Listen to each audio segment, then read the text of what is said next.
My name is Dan Dorval, and I'm President and CEO of Dorval and Cherney Financial Advisors. I am an independent certified financial planner and author of my book, Financial Success for the Rest of Us, Reality-Based Financial Planning for Mainstream America. Hi, my name is Leah Woodley. I'm an associate financial advisor with Dorval and Cherney Financial Advisors. Our conversations discuss what it means to do quality of life planning in all areas of your life. Dan, it's that time again. We get to award another Quality of Life Nurse Award to a deserving recipient. Why don't you tell us about her? Well, our February Quality of Life Nurse Award winner actually, for the first time ever, had two nominations in the same period. So that is very unusual for us to get two for the same person. And her name is Evangeline Clark, and she works in one of our local health systems. And so we are very excited to talk about her. Well, I can't wait to meet her. Let's bring her on. Good morning and congratulations on being our February Quality of Life Nurse Award recipient. Thank you. Thank you so much. I appreciate that. I feel like this is an honor. I appreciate that. And do you go Yeah. by Evangeline or EC? I go by EC, but either one I'll answer to. Okay. Well, we'll use EC for the purposes of this Okay. conversation.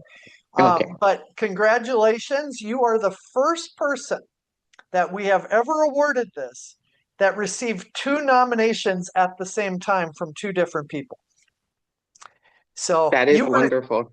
you were an easy pick for us because of that whole thing. So we like to have a conversation, just so nurses can watch this and hopefully Okay. get some inspiration and understand a little bit more about you. Why don't you tell us a little bit about your story of how you became a nurse and kind of where you're at in your career? It sounds like you're close to retirement. Why don't you just talk a little bit about your career? Right. I have been a registered nurse since 1997. And as I calculate, and I'm saying to myself, it'll be almost 30 years. That's kind of strange. I love what I do. I love my patients, taking care of patients. It gives me a good feeling to have the patients come in feeling one way or having a concern and leaving me that day or at least that shift feeling a little better or closer to where they want to go. But I started out nursing. First, I was a medical assistant, a certified medical assistant. So I worked in the office, did phlebotomy, front desk, we learned all of that kind of stuff, and then went into nursing. So I've been working at Mercy for all of that time.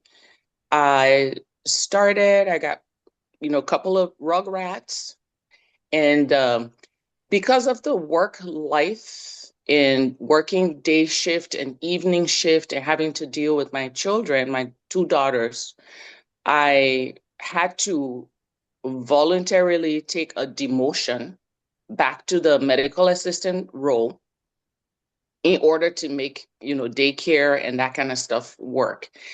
And one of my advocacy points is, as much as I advocate and work for my patients, one of the things that I like to do is also to work for nurses. So, finding the way that I can help nurses, especially as I am a steward for the union. If I knew then, as a young nurse, that I didn't have to quit nursing, or I didn't have to do that voluntary demotion, if I didn't have to, that somebody in that circle would have told me. And because of that, I started to, when I got into the union being a steward, I started to advocate for new nurses or younger nurses to be able to know what benefits they had, what they were paying for, what kinds of steps you can take. how you can make, things better in your life and balance it to be able to work as a nurse.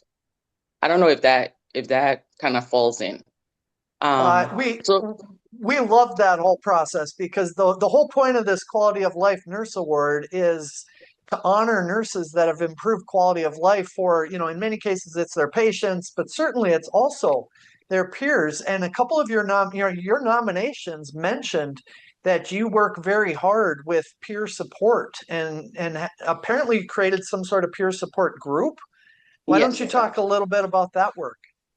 uh, I try to do that to do, our company and many companies have employee resource groups and is affinity groups that help people to understand and navigate and help each other. Like we've got each other's backs. So not only that group, but also again, many other, I remember with the help of other people, but I organized a M&A pension class at the hospital where there were, the peers of mine were able to come. I think we had about 100 plus nurses that were able to attend both of those mini pension classes. So that's one way helping my peers.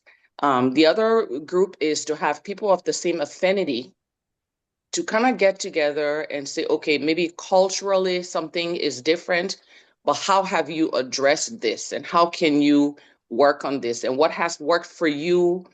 And how does it work? Or how does it make you um, better with working with your patients? So understanding this particular affinity group, this resource group, is to say we've got each other, we can work together, and we can support each other. So it's more of an inclusion of what we can do rather than an exclusion from the group. So I support my peers that way. I also support the nurses on my unit, the younger nurses, encouraging them to, go for that charge nurse role. Go to another unit and, better yourself, move.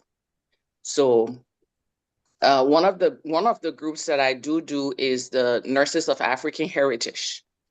And so that group, also we back off of each other, um, encourage, uplift, mentor, uh, discuss, help. So I'm very proud of that. And I'm very proud that, we can all vent to each other about our shared experiences, our lived experiences, and it all comes back. The bottom line is how do we help the patients?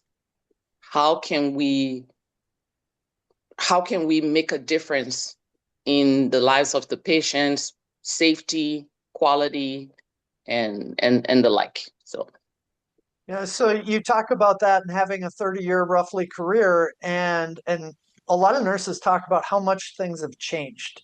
Can oh, you just talk a little bit about, from when you started to where you are now, how much different it is for nurses, how much maybe harder it is for nurses? Why don't you just talk about your experiences a little bit? when I started nursing, we used the colored flags on the wall. You had colored tabs, like the red and the yellow and the green and that kind of stuff to know that you had orders or that the patient needed labs or the doctor was there. We used the paper chart. So we would do the work and then write it down on charting. So I was there when they changed to Epic and we started to do the computer work. So there are a lot of things that seem easy because it's all on the computer. There's an app for that, that kind of stuff. However, in my opinion, I think that some of it takes away from the one-to-one care that you want to give the patients. You get into a room, you're taking care of a patient. And I remember my first 1 or 2 times using the computer that my back was turned to the patient because I was on the computer. And that is something that just felt absolutely wrong. It felt so off that and even now, as I work along, I found myself telling the patients, my back is to you, but I'm taking care of you, make it into a fun thing so that they understand that I'm still caring for you, even though, my back is, I don't like that part. So I can see some of the good where you can go on the computer and find some things. But in my old fashioned mind, I want to be able to just go in and take care of the patients, do what I have to do instead of going to tell the computer everything that I just did. So it is good in some ways for the people who learn it that way. But I'm just old fashioned. Technology is interesting. So thank you for sharing that. I know that has to be a huge change for you.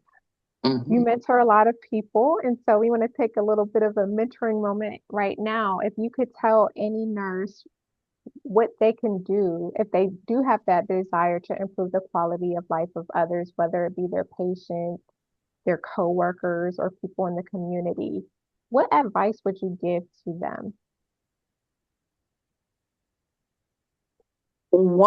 Amongst other things that I would say is to tell people to make the connections.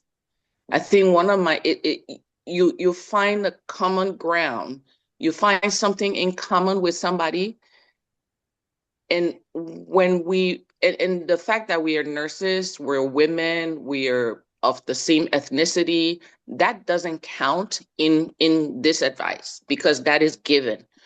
But finding another person who maybe you have basketball kids, or finding somebody who you have a connection, you live in the same building, or you're the first child, or you're the third, or you have three daughters. If you find a connection with somebody, it is harder, or it breaks a little bit of a barrier that you have something to work with. And so I go around work at the hospital looking for things, somebody who has the same middle name, or somebody who, and if I know that we have something in common, it breaks a little bit of a barrier. And now I can't get too mad at you. And now we're cool. And now we can work together. So my advice would be, finding something in common with somebody, anybody, and build on that. So, I mean, I could give you 20 more, but that is what I'm thinking. Yeah. Thank you. I love that. That's great advice. Yes. And I just want to say thank you guys so much. I want to thank Miriam and Nyaha for um, their recommendation, and I really do appreciate it. And thanks to your company as well for this. Well, we appreciate you, and we are going to be following up to send you a $500 cash award for this gift. Leah will be following up with that. And we love this opportunity. I've helped thousands of nurses over the years. We appreciate these opportunities to give back to the nursing community. A lot of times they're not as recognized as other people in the healthcare profession, and we know the impact on quality of life that nurses have every day, and we appreciate all that you do. Thank you. Thank you so much to your company, and we appreciate you as well. Thank you so much. Yeah. Thank you. You have a good day. All right. Bye. Thanks. Bye. Bye.